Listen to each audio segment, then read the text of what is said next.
लगातार खबरें आ रही है गजा में हालात समय के साथ और बिगड़ते जा रहे हैं। अब इजरायली सेना का कहना है कि शहर से बड़े पैमाने पर पलायन अनिवार्य हो चुका है। आगे पूरी खबर जानेंगे। ईरान से भी एक बड़ी अपडेट निकलकर आ रही है। साथ ही इजराइल से भी खबरें आई हैं कि प्रदर्शनकारियों के ऊपर कार्रवाई की जाएगी। क्या है पूरी अपडेट, आपको आसान और सरल भाषा में इन बड़ी खबरों को बताने की पूरी कोशिश करूंगा। उम्मीद है आप सब अच्छे होंगे। मेरा नाम है सलमान और आप देख रहे हैं मेरा यूट्यूब चैनल दी सलमान हसन। अगर चैनल पर नए हो तो सब्सक्राइब जरूर करें। खबरों की शुरुआत करते हैं। हाल ही में खबरें आई है कि ईरान में IAEA यानी इंटरनेशनल एटॉमिक एनर्जी एजेंसी के निरीक्षकों की वापसी हुई है, लेकिन ईरान के विदेश मंत्री ने कहा है कि यह पूरी तरह से सहयोग नहीं और इस पर कोई अंतिम समझौता नहीं हुआ।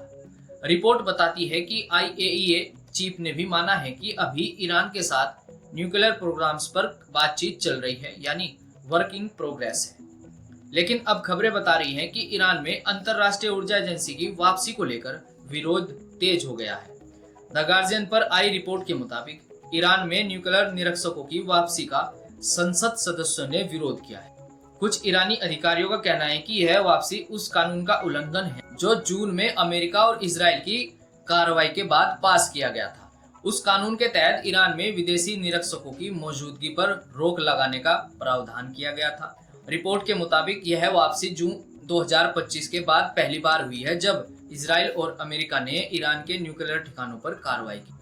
ईरानी अधिकारियों का आरोप है कि इस वापसी में तय की गई सख्त शर्तों का उल्लंघन हुआ है। कुछ लोगों ने IAEA निरीक्षकों की वापसी को एक आपराधिक कदम करार दिया। ईरान के विदेश मंत्री अब्बास अगराची ने विरोध को शांत करने की कोशिश की और कहा कि IAEA इंस्पेक्टर कार्रवाई वाली साइट पर नहीं जाएंगे।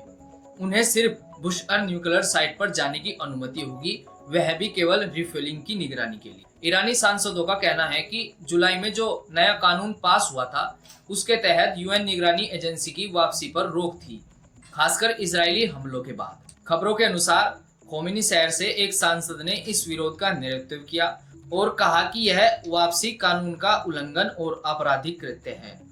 देखना होगा कि सांसदों के इस विरोध का IAEA निरीक्षकों की वापसी पर कोई असर पड़ता है या नहीं।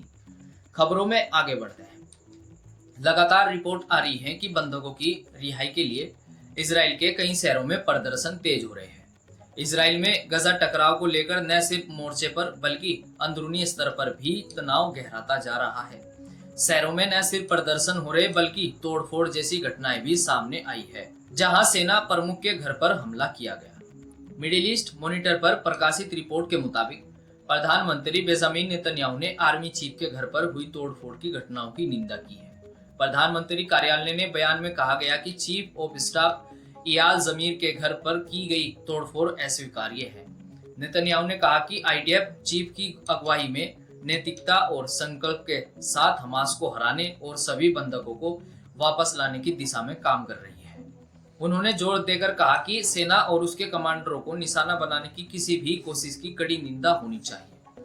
लगातार प्रदर्शनकारी मांग कर रहे हैं कि गजा में टकराव रोका जाए और हमास के कब्जे में मौजूद बंधकों की रिहाई के लिए समझौता किया जाए। यही वजह है कि सेना प्रमुख के घर के बाहर तोड़फोड़ हुई। सुरक्षा एजेंसियों से कहा गया है कि इस तोड़फोड़ में शामिल लोगों को सजा दी जाए, यानी उनके खिलाफ कड़ी कार्रवाई हो।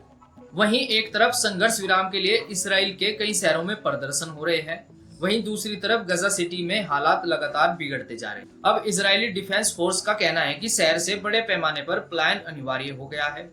27 अगस्त को I the times of Israel की रिपोर्ट के मुताबिक IDF ने साफ कर दिया है कि गजा सिटी में हालात इतने गंभीर हैं कि वहां रहना मुश्किल हो गया।